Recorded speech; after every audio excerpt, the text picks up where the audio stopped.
Hello दोस्तों, welcome to our channel. तो south western railway की ओर से रिजल्ट जारी हुआ है जिसमें आप लोग देखेंगे कि एएलपी वाले जो स्टूडेंट्स हैं वो 50% के आसपास इतने स्टूडेंट्स हैं जिन लोगों से सिर्फ ट्रेड क्वालिफाइड नहीं हो पाया है। अगर आप लोगों को दिखा दूं तो यहां पे आप देख रहे होंगे not qualified, not qualified, not qualified. मैं पूरी की पूरी लिस्ट दिखाऊंगा कि कितने स्टूडेंट ऐसे हैं जो पार्ट वी क्वालिफाई नहीं कर पाए हैं। जिन लोगों ने सिर्फ रिटन क्वालिफाई कर लिया है दोनों पार्ट का, आप ये मान के चलिए कि अभी 8 गुना बच्चा लिया जाना है। किस चीज के लिए? सीबीएटी के लिए। और उसमें ये बच्चे भी आप लोगों को हो सकता है कि किसी किसी डिवीजन में कि कहीं कहीं पे ये बच्चे भी कम पड़ जाएं। मैं इसके पीछे रीजन भी बात करूंगा कि क्यों ये लोग फेल हुए हैं। उसका बिल्कुल जो सॉलिड वाला रीजन है वो मैं आप लोगों को बताऊंगा और आपको वो गलती नहीं करनी है जिस वजह से ये लोग फेल हो गए हैं। और क्या अभी से हमें ट्रेड पढ़ना स्टार्ट कर देना चाहिए, इस पे भी हम लोग बात करेंगे। क्यों? क्योंकि अभी इस चीज को देखते हुए कोर्सेज लॉन्च होने वाले हैं। बहुत सारे टीचर्स जो हैं वो कोर्स लॉन्च करेंगे, लेकिन मैं आप लोगों को सारी की सारी सच्चाई इसमें बताता हूं। 50% से भी ज्यादा स्टूडेंट्स फेल हुए हैं, मैं उसको भी दिखाऊंगा। फिलहाल गुरु पूर्णिमा के अवसर पर सबसे पहले तो आप सभी लोगों को हैप्पी गुरु पूर्णिमा, और गुरु पूर्णिमा की आप सभी लोगों को बहुत बहुत शुभकामनाएं। जिस भी चीज से आपने कुछ सीखा है, चाहे वो यूट्यूब हो, फेसबुक हो, जो भी चीजें आपको सिखा रही हैं वो इस टाइम पे आपके गुरु का रोल प्ले करती हैं। किसी भी इंसान से या किसी भी चीज से, सोशल मीडिया से आप कुछ भी सीख रहे हैं तो निश्चित तौर से वो आपके गुरु के समान है। इसलिए सभी गुरुओं को मेरी ओर से प्रणाम है। जो भी लोग आपको सिखा रहे हैं ये बहुत अच्छी बात है, क्योंकि जो लोग सीख नहीं रहे हैं कुछ, वो किस डायरेक्शन में जा रहे हैं ये आप लोगों को ही पता है। फिलहाल ये जो कोर्स है आपका एएलपी वाला चल रहा है, 45 डेज क्रैश कोर्स ये चल रहा है। इसमें 45 क्या, अभी तो लेट लतीफी दिख रही है तो हो सकता है ये 60 डेज भी जाए।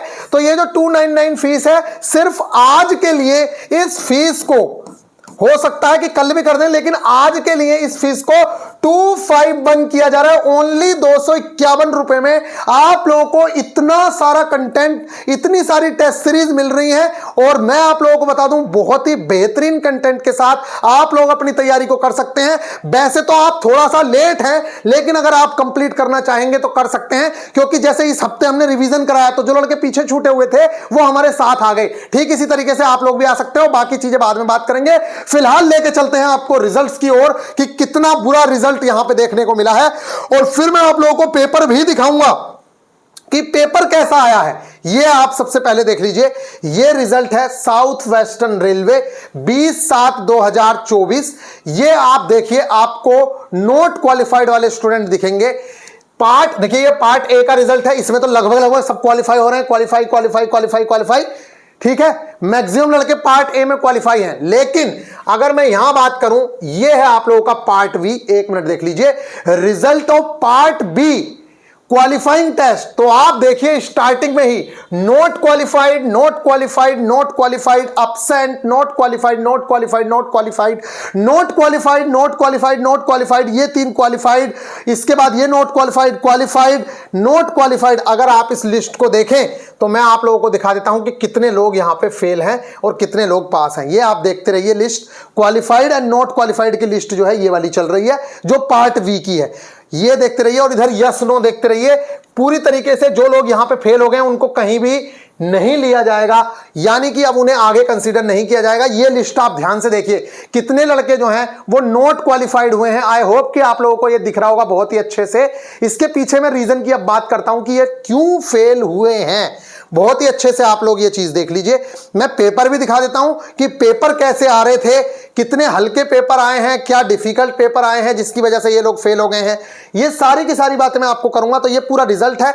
इसमें आप देख रहे होंगे ये नॉट क्वालिफाइड, ये देख लो, आप स्क्रीनशॉट ले लो, चाहे मैं ये सेंड कर दूंगा टेलीग्राम पे। अगर आप इस चैनल पे नए हो तो निश्चित तौर से चैनल को सब्सक्राइब कर लो, क्योंकि बहुत ही ज्यादा इंपॉर्टेंट इंफॉर्मेशन मैं इस वीडियो में भी देने वाला हूं और लगातार मैं आप लोगों को गाइड करता रहता हूं। इस तरीके से लड़के जो हैं वो नॉट क्वालिफाइड की लिस्ट में है। ये देख सकते हो, ये पूरी की पूरी लिस्ट है जिसमें बहुत सारे स्टूडेंट जो हैं वो नॉट क्वालिफाइड हुए हैं। ये देख सकते हो आप, कहीं भी किसी भी पेपर को उठा के देख लीजिए, ये दिखेगा आपको नॉट क्वालिफाइड का लिस्ट। ये उधर नो जो दिख रहे हैं वो लोग फाइनली नहीं सेलेक्ट हुए हैं, उनको साइको नहीं दिलवाया जाएगा। जहां नो दिख रहा है तो मैक्सिमम जगह नो ही नो दिख रहा है, आप लोग देख लीजिए, ठीक है। कोई पार्ट ए में लुढ़क गया, लेकिन मैक्सिमम लोग पार्ट बी में लुढ़के हैं, जो आप लोगों का ट्रेड वाला है। तो अब मैंने आप लोगों से जैसे कहा था, पहले ही कहा था मैंने आप लोगों से कि जो बच्चे सारी स्टेजेस को सिर्फ क्वालिफाई भी कर लेंगे ना, उन लड़कों का भी काम हो जाएगा। और अभी मैं साइको में भी रिजल्ट दिखाऊंगा आप लोगों को। साइको में भी देखिएगा आप, कोई किसी टेस्ट में लग गया होगा, कोई किसी टेस्ट में लग गया होगा, इसलिए एएलपी की जो फाइनल कट ऑफ जाती है वो थोड़ी सी कम जाती है, क्योंकि यहां पे लुढ़कने के चांसेस बहुत होते हैं। कभी कहीं पे लुढ़क जाता है बच्चा, कभी कहीं पे लुढ़क जाता है। एक बार मैं आपको पेपर भी दिखा देता हूं। तो ये लिस्ट तो आपने देख ली होगी, इसका टेलीग्राम पे लिस्ट मिल जाएगा, आप लोग देख लीजिएगा कि कितना बच्चा यहां पे फेल हुआ है। अब चलते हैं, आपको लिस्ट दिखाते हैं। जैसे कि ये वाली वीडियो में मैंने आप लोगों को दिखाया था कि पार्ट ए का पेपर कैसा आया था। अब मैं आपको डायरेक्ट लेके चलता हूं, ये पेपर है फिटर का। तो फिटर का मैं पेपर दिखाता हूं कैसा आया, फिर मैं आपको डीजल मैकेनिक का भी पेपर दिखाऊंगा कि उसका पेपर कैसा देखने को मिला है। तो सबसे पहले चलते हैं 100 क्वेश्चंस के बाद, क्योंकि 100 क्वेश्चंस के बाद ही आप लोगों के ट्रेड के क्वेश्चंस हैं। तो ये आ गए हम 100 क्वेश्चन पे, और इसके बाद के क्वेश्चंस आप लोग देखिए। पहला क्वेश्चन आप देखिए, आपको लगेगा कि डिफिकल्ट थे या इजी थे, किस वजह से नहीं हुआ है, फिर उस पर हम बात करेंगे। यहां पे देख लीजिए, तांबे को उसकी किस उत्कृष्टता के लिए जाना जाता है? कौन नहीं जानता है कि तांबे की वायरिंग होती है? आपके घरों में भी आपने देखा होगा कॉपर वायरिंग। तो उसकी विद्युत चालकता सबसे अच्छी होती है, जिसके चलते उसे यूज किया जाता है। अरे कुल सिर्फ और सिर्फ, अभी पहले क्वेश्चन देख लीजिए, ग्राइंडिंग व्हील में जो वोंड होता है उसका क्या काम होता है? तो जो ग्राइंडिंग व्हील में रेत के कण होते हैं, छोटे छोटे रेत जैसा होता है, उसको जोड़े रखने का काम करता है। तो अपघर्षक कणों को एक साथ रखता है वो, मतलब बॉन्ड क्या करता है, उस चीज को जोड़े रखता है। मैं दिखाऊंगा जब ग्राइंडिंग व्हील का क्लासिफिकेशन हम पढ़ते हैं, जब ट्रेड टेस्ट पढ़ोगे आप, तो उसमें बढ़ाया जाता है कि ग्राइंडिंग व्हील में किस चीज का क्या काम होता है। तो वो सारी की सारी चीजें हैं, बहुत ही आसान क्वेश्चन था। नेक्स्ट अगर मैं बात करूं, कौन सा शब्द किसी कार्य को पूरा करने के लिए मशीन पर लगाए गए बल को दिखाता है? तो आप लोगों ने देखा होगा कि जब भी आप उत्तोलक पे कोई बल लगाते हैं तो उसे इफर्ट बोलते हैं। तो यहां पे देखो आयास लिखा हुआ है, वही चीज है। इसी तरीके से वर्नियर माइक्रोमीटर का मुख्य उद्देश्य क्या होता है? तो आपको पता है वर्नियर कैलिपर क्या करता है? या तो किसी चीज की लंबाई, तो देखो अगर कोई चीज लंबी नापनी है तो हमारे पास स्केल होती है, तो वो छोटी छोटी चीजें, जैसे किसी सीट है उसकी मोटाई नापने के काम आता है। तो ऐसा ही कुछ लिखा हुआ होगा, मोटाई या थिकनेस नापने के काम आता है। आप देखिए कितने सिंपल लेवल के क्वेश्चन है। उस हथौड़े हैमर को क्या कहते हैं? जब हैमर पढ़ोगे तब पता चलेगा। वैसे अभी ये बहुत सिंपल सा क्वेश्चन है, लेकिन अभी आपको समझ नहीं आएगा। मैकेनिकल इंजीनियरिंग के क्षेत्र में गेज क्यों महत्वपूर्ण है? सटीक माप को सुनिश्चित करने के लिए। इसी तरीके से आप क्वेश्चन देख लीजिए कि रिंग गेज का उपयोग किस लिए होता है। यहां पे अगर देखें, ब्रेक हॉर्स पावर एक शब्द है जो सामान्यतः बीएचपी क्या होता है आप लोगों ने देखा होगा। ब्रेक हॉर्स पावर जो है वो इंजन की शक्ति को नापने के लिए यूज किया जाता है। इसके अलावा बात करें सीट मेटल कार्यों में शेयरिंग के लिए किस मशीन का उपयोग किया जाता है? तो शेयरिंग मशीन का यूज करते हैं। कुल ऊर्जा इनपुट की तुलना में उपयोगी कार्य आउटपुट के मापन का वर्णन करने के लिए। यह पता है इफिशियंसी निकालते हैं, क्योंकि इफिशियंसी बराबर क्या होता है? कितना इनपुट मिला और कितना आउटपुट दिया, इनपुट बटे आउटपुट। तो वही चीज है ये। यहां पे अगर आप देखेंगे, निम्नलिखित में से कौन सा विकल्प कार्य की इकाई है? जूल। ये आप लोगों के जो क्वेश्चंस थे वो आप लोगों के क्वेश्चंस आए हुए हैं, ये देख लीजिए यहां पे।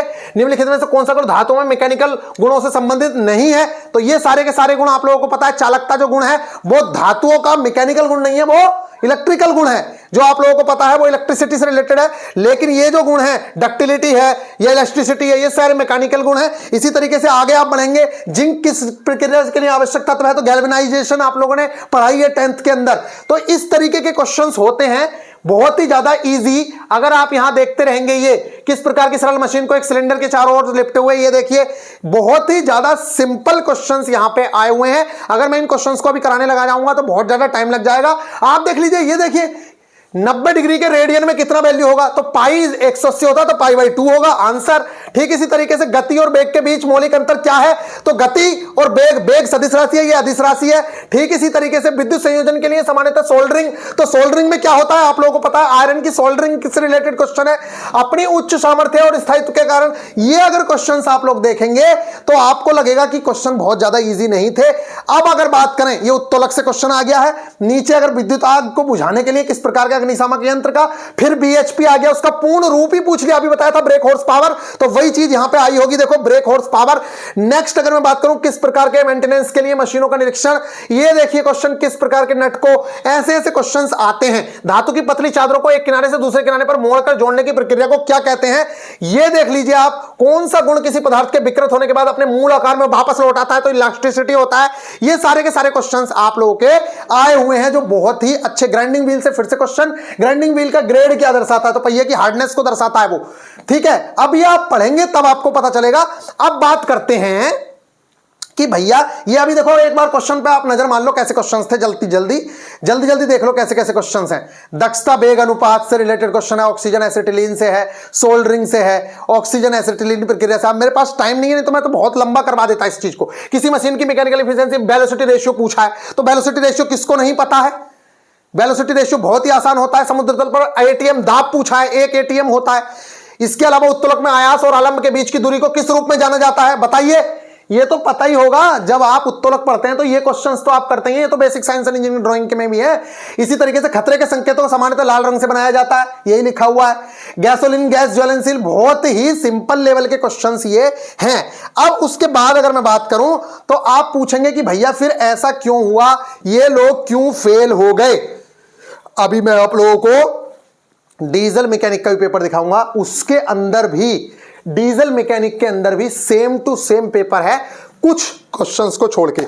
मैं तो कह रहा हूं 50 से 60% क्वेश्चंस उसके अंदर भी सेम है। तो ऐसा क्या हो गया जिसकी वजह से हमारा बच्चा फेल हो रहा है।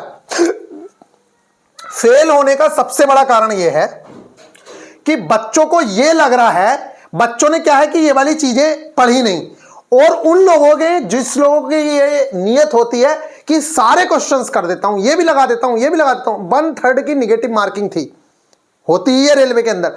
अब 1/3 की निगेटिव मार्किंग में जहां आपको सिर्फ 26.25 नंबर लेके आना है, यानी कि 27 नंबर मान लीजिए आपको लेके आना है 75 में से, 75 में से 27 नंबर लेके आना है। अगर सिर्फ 40 क्वेश्चन भी अच्छे से कर दोगे तब भी आपका काम हो जाएगा, 50 क्वेश्चन भी अच्छे से कर दोगे तब भी काम हो जाएगा। लेकिन बच्चे क्या करते हैं, जिसको लग रहा है थोड़ा सा भी यही मार दो, यही मार दो, यही मार दो, उसकी वजह से निगेटिव मार्किंग होके बहुत सारे स्टूडेंट्स जो हैं वो सिर्फ और सिर्फ निगेटिव मार्किंग की वजह से मार खा गए हैं, और उन लड़कों ने अपनी नैया डुबो दी सिर्फ और सिर्फ किस चीज की वजह से, अपनी निगेटिव करके। अब दूसरी चीज निगेटिव हुई क्यों, उस पर भी बात करता हूं मैं। मोस्ट इंपॉर्टेंट बात, इससे पहले मैं आपको डीजल मैकेनिक का पेपर दिखाना चाह रहा हूं, तो प्लीज आप डीजल मैकेनिक भले ही ना देखें, मैं दिखाता हूं आप लोगों को डीजल मैकेनिक भी। लेकिन मैं आप लोगों को एक चीज जो और बताने चाह रहा हूं कि एक कारण तो आप लोगों ने वो सुन लिया, ठीक है। अब हमारी बात चल रही है ट्रेड में क्यों फेल हुए, क्या अभी से ट्रेड पढ़नी चाहिए, इस पर भी बात कर रहे हैं। फेल होने का सबसे बड़ा कारण तो यह था कि बच्चों ने सारे क्वेश्चंस अटेम्प्ट करने की कोशिश करते हैं, जिसकी वजह से वो लोग फेल हो गए। दूसरा मोस्ट इंपॉर्टेंट कारण जो है वो ये है कि बच्चों ने इस चीज को सीरियस नहीं लिया। उनको लग रहा था कि 26 नंबर तो आ ही जाएंगे, 27 नंबर तो आ ही जाएंगे, क्योंकि हम तो मैकेनिकल इंजीनियरिंग से पढ़े हुए हैं, हमने तो ITI की हुई है। लेकिन एक बात याद रखें, चाहे कोई कितनी भी आसान चीज है, अगर आपने उस चीज को रिवाइज नहीं करा, आपने उस चीज को नहीं पढ़ा, तो आपके चांसेस और ज्यादा बनेंगे फेल होने के। क्यों? क्योंकि अब आपको आंसर देख के लगेगा तो सही कि ये सही है या गलत है, लेकिन आप निश्चित तौर से आधे क्वेश्चन सही कर पाओगे, आधे गलत कर पाओगे। क्योंकि देखिए, अगर आपने नहीं पढ़ा है तो आप छोड़ दोगे, लेकिन आपने पढ़ रखी है कोई चीज और आप उसे 1 महीने तक रिवीजन ना करो और डायरेक्ट क्वेश्चन देने बैठो, तब आपका दिमाग कहेगा कि हाँ ये है क्योंकि मैंने पढ़ा हुआ है, लेकिन आंसर आपके सही नहीं होंगे। तो बच्चों को यही लगता रहा और बच्चों ने रिवीजन नहीं किए उन चीजों के, उन चीजों पे गौर नहीं फरमाया जो चीजें आनी थी। अदरवाइज पेपर कोई डिफिकल्ट नहीं आए हैं, पेपर बहुत आसान आए हैं। अब एक बच्चा कहेगा कि भैया ये तो साउथ वेस्टर्न रिजल्ट है और आप साउथ सेंट्रल रेलवे का दिखा रहे हो। मैं कह रहा हूं कोई भी पेपर आया होगा ना, कोई भी, तब भी 75 में से 26.25 नंबर लाना कोई बड़ी बात नहीं है, अगर आपने ट्रेड अच्छे से पढ़ी हुई है तो। ट्रेड में इतना ज्यादा दिमाग लगाना नहीं होता है, बहुत बेसिक्स क्वेश्चंस आते हैं, लेकिन आपने पूरे सिलेबस को एग्जाम से पहले रिवाइज किया हो, सिलेबस को जरूर से जरूर देखा हो, आपके क्वेश्चंस बन जाएंगे। अरे सिर्फ ग्राइंडिंग से 3 से 4 क्वेश्चंस आए हुए हैं, ब्रेक हॉर्स पावर से कई क्वेश्चंस आए हुए हैं, input output device mechanical efficiency से क्वेश्चंस आए हुए हैं, सोल्डरिंग से, गैल्वेनाइजिंग से, जो भी बेसिक क्वेश्चंस होते हैं, लीवर तक से क्वेश्चंस, पुली से क्वेश्चंस, इतने बेसिक क्वेश्चंस आए हुए हैं। हां, एक बच्चों का और रीजन रहा जिसमें डीजल मैकेनिक वाले बच्चे बहुत फेल हुए होंगे। यहां पे अगर आपको मैं डीजल मैकेनिक का पेपर दिखाऊं तो वो पेपर भी लगभग सेम टू सेम है। अब डीजल मैकेनिक वाला बच्चा सोच रहा था मेरे में तो सब कुछ आईसी इंजन आएगा, लेकिन यहां ऐसा नहीं हुआ है। मैं आपको थोड़ा सा डीजल मैकेनिक का भी पेपर दिखा देता हूं। तो वो बेसिक ही चीजें जो फिटर में पूछी गई, मैक्सिमम क्वेश्चंस जो अभी आपने देखे, यही सारे क्वेश्चंस आप वहां भी देखोगे जो डीजल मैकेनिक का पेपर है। तो चलिए मैं डीजल मैकेनिक का पेपर भी आप लोगों को दिखाता हूं। तो पहला रीजन क्वालिफाई ना कर पाने का क्या है? सबसे पहला रीजन यह है कि उन स्टूडेंट ने ज्यादा क्वेश्चंस अटेम्प्ट करे, जिसकी वजह से निगेटिव मार्किंग में जाके वो पार्ट वी क्या, क्योंकि पार्ट ए और पार्ट बी दोनों एक साथ नहीं जुड़ेंगे मार्क्स, पार्ट बी के अलग से मार्क्स काउंट होंगे। अगर ज्यादा निगेटिव करोगे तो पार्ट बी में फेल हो जाओगे आप, तो फेल हो गए, एक कारण ये रहा। दूसरा कारण यह रहा कि उन लोगों ने उस चीज को रिवाइज नहीं किया, जो चीजें उनके सिलेबस में थी उसको उन्होंने अच्छे से एक बार भी नहीं पढ़ा। अदरवाइज वो ट्रेड इतनी डिफिकल्ट नहीं थी, ज्यादा क्वेश्चंस अटेम्प्ट करना उनको ले डूबा। दूसरी इंपॉर्टेंट बात मैंने आप लोगों को बताई कि मैकेनिक डीजल वाले स्टूडेंट के साथ भी इस तरीके की चीजें देखने को मिली कि उनके पेपर में बहुत ज्यादा फिटर से संबंधित चीजें आई। मैं दिखाता हूं आप लोगों को, और आईसी इंजन से रिलेटेड चीजें ज्यादा नहीं आई, दिखाते हैं। तो स्टूडेंट्स ये पेपर है आप लोगों का मैकेनिक डीजल वाले बच्चे का। देखिए अब कुछ बच्चे कह रहे होंगे भैया वो तो साउथ वेस्टर्न रेलवे का है, वहां का पेपर तो बहुत डिफिकल्ट आया था। मैं कह रहा हूं कितना भी डिफिकल्ट आया होगा ना, तब भी ऐसा नहीं हो सकता है कि आप पास ही ना कर पाओ, क्योंकि ट्रेड। और अच्छा आपको लग रहा होगा कि भैया मेरा पेपर भी इतना डिफिकल्ट आएगा क्या? ऐसा नहीं है।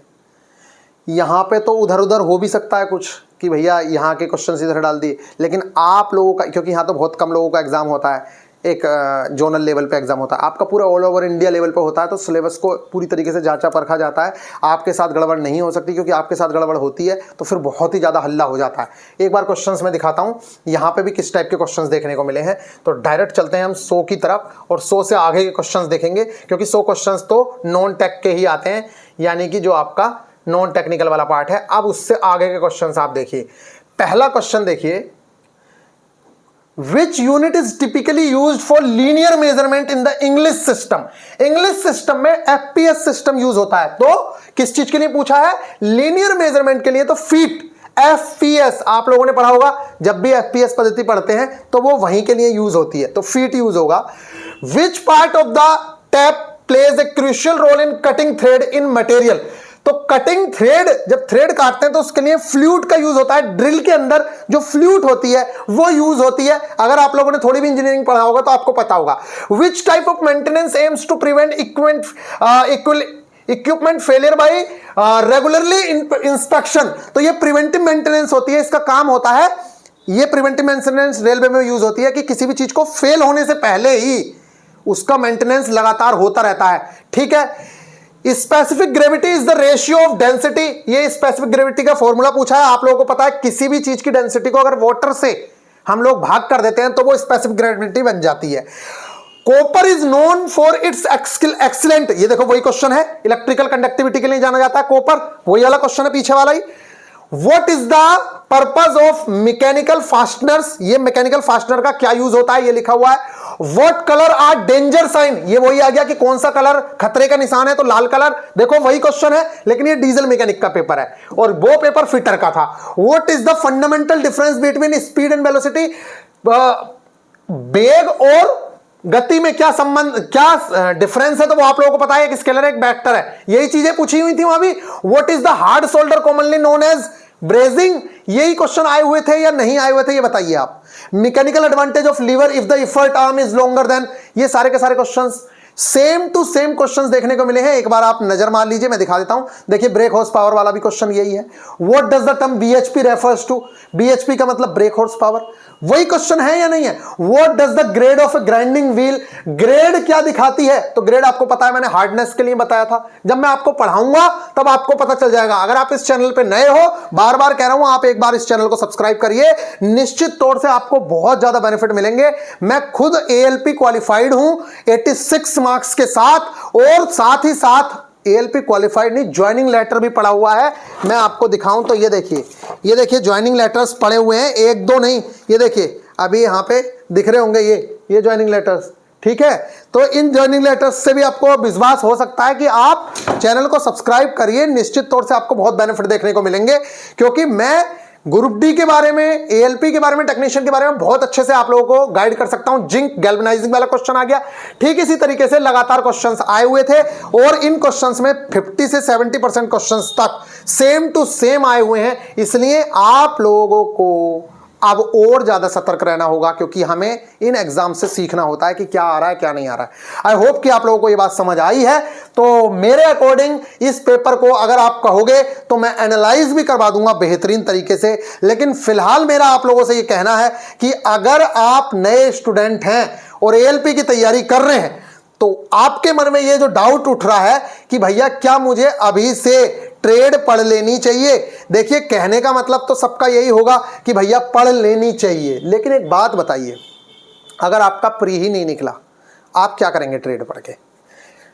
तो पहले आप जो कॉमन सब्जेक्ट हैं, जैसे मान लीजिए आपका प्री निकल गया, तो अब आपके पास चांस है CBT 2 के, तो आप ऐसा कर लीजिए कि जो प्री के सब्जेक्ट हैं, जो मेरे मेंस में भी आने हैं पार्ट A के अंदर, उन्हें आपको दोबारा ना पढ़ना पड़े।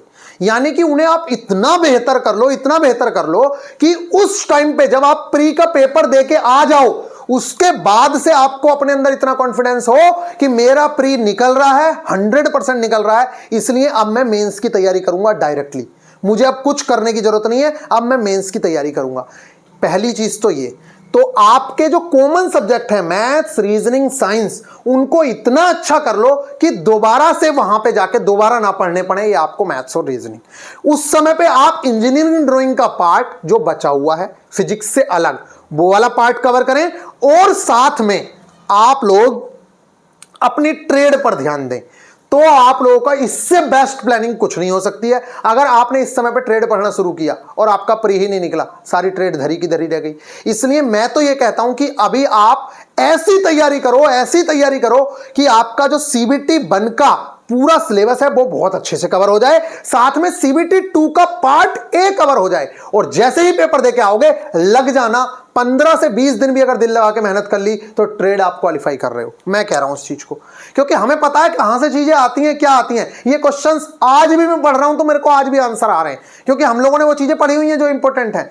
तो अगर आप चैनल पे नए थे तो निश्चित तौर से सब्सक्राइब कर लीजिए, और अगर आप चैनल पे नए हैं और कोर्स ज्वाइन करना चाहते हैं, वैसे मैं कह रहा हूं कि आप 6 टारगेट्स छोड़ चुके हैं, टोटल 20 टारगेट्स के आसपास होते हैं, और 20 टारगेट्स में आप लोगों का CBT 1 का पूरा सिलेबस निपट जाता है, और साथ ही CBT 2 का भी मैथ्स, रीजनिंग का लेवल और साइंस का लेवल लगभग कंप्लीट हो जाता है। तो कुल 299 रुपए फीस है, जिसे गुरु पूर्णिमा के अवसर पर 299 ही ना करके सिर्फ और सिर्फ 251 रुपए कर दिया गया है। तो अगर आप चाहें तो आज एनरोल कर सकते हैं 251 रुपए में, और अपनी तैयारी को बूस्ट दे सकते हैं बेहतरीन तरीके से, बेहतरीन गाइडेंस में।